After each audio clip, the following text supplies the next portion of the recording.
actually ready to know who someone is and to sort through that. I don't mean sort through if they bring you immense trauma and toxicity and all of that's not your job to sort through that. But I mean to you know, that gradual illuminating of who we are that happens when you actually take time with someone to get to know them and they get to know you. And you know, sometimes there are things where you're like, don't love that. Don't love that. But you see that the raw materials that they have are actually very, very good. They're quite beautiful.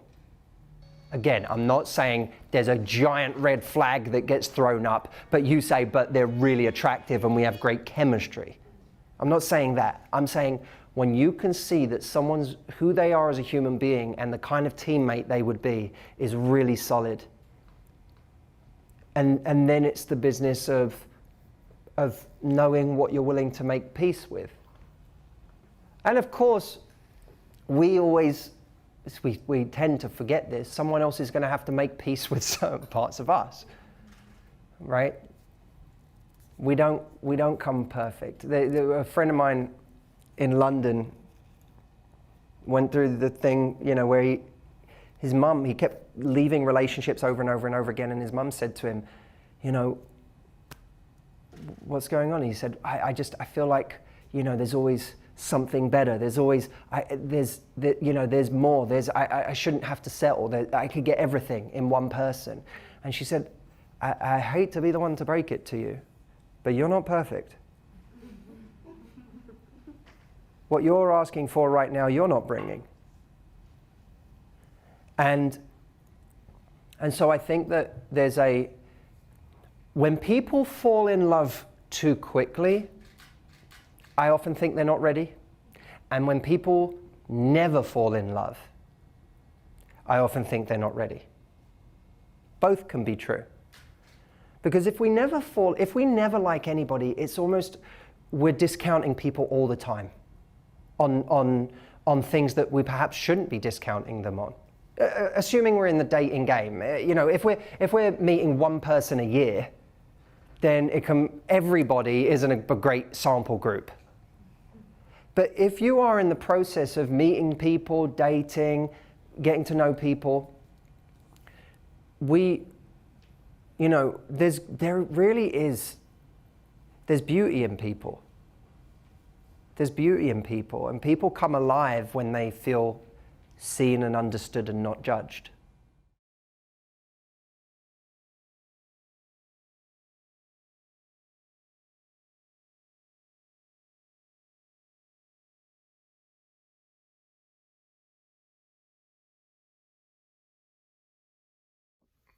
I really like this video here.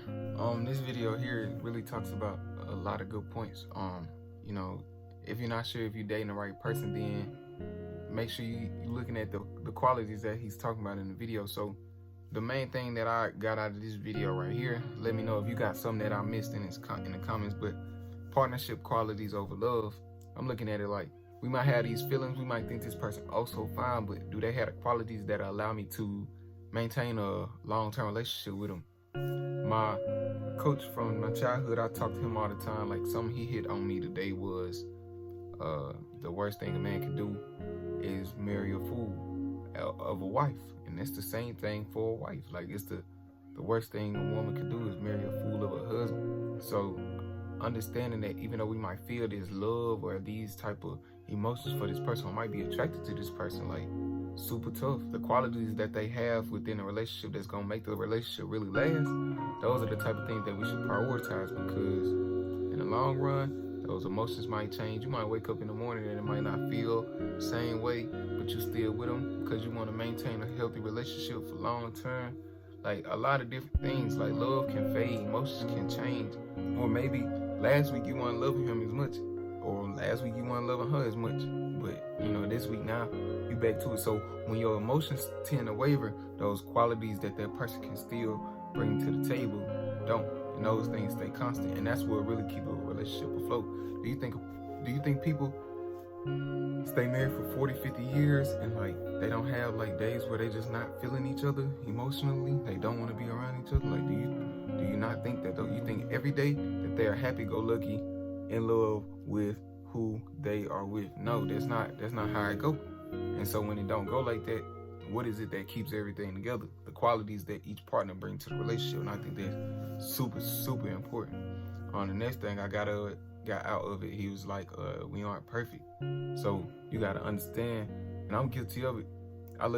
When I be talking to people, I be looking at all these different qualities that each person got that they don't have. You know, maybe they that don't, all these different qualities that they don't have, that they're lacking. And then that started to make me like kind of paint them in a negative image, really. And that can be like really detrimental to the relationship or my attraction to them. And that can impact how I feel about them. That can impact how I think about them. And that can make me end up not wanting to talk to them no more. So I started thinking about it like how he was saying, this is an eye-opener to me too. You got flaws and you got stuff that you got going on that the other person might have to deal with, that the other person might not like. So try to have more like an open book when thinking about and talking about situations. Like, just like how you pointing out stuff that you don't like about that person, and you writing it down, they can write down at least just as long. So you gotta have an open book of understanding that you ain't perfect. So you gotta be more open. And I'm talking to myself when I say this, like, you gotta be more open to certain things. Don't get me wrong, your standards are your standards. But when you have certain things that you know, writing down about a person, understand, maybe, you know, have a list of non-negotiables, 5, 6 non-negotiables. And then everything else is like, okay, I can work on this with this person. I can work on this with this person. And I think that was something like Russell Wilson and Sierra was talking about. Have a list of non-negotiables. Like, these are the 5 or 6 things that you must have. Anything else we can work on, we can tend to improve. And I think that's key to a relationship. And the last thing is, oh yeah, that's how I was saying I never fall in love. I think I should work on the mindset that I have, and I think it's because of me being so critical of people, and me being so critical of people and the things that they have and don't have, end up making me by myself, or that might end up me, you know, making my list of candidates real small. You know what I'm saying? So that's just something that I think everybody need to work on, understanding. Like, the smaller you make a list, the smaller your chances is of finding someone who you can really spend the rest of your life with, if that's what you want to do. So that's the first thing that I wanted to talk about, man. Yeah. Hope y'all like the video. I gotta start back getting on my video grind, bro. I've been slacking lately, so hopefully y'all like this, and like, comment, subscribe.